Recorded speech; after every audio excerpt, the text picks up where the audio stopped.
इस वीडियो को पेश करने में ताउन किया है bounce back physiotherapy and rehabilitation centre Kalaburagi, united hospital Gumpa road Bidar, Cameroon independent PU college science and arts. अस्सलाम वालेकुम।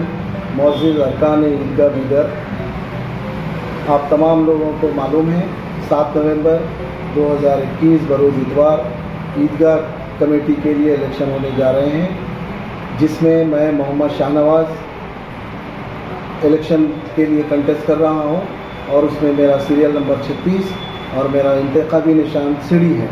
मैं आप तमाम मौजूद अरकान से गुजारिश करता हूं कि आप अपना कीमती वोट मेरे हक़ में इस्तेमाल करें और मुझे ईदगाह सुन्नी बीदर की खिदमत करने का मौका दें।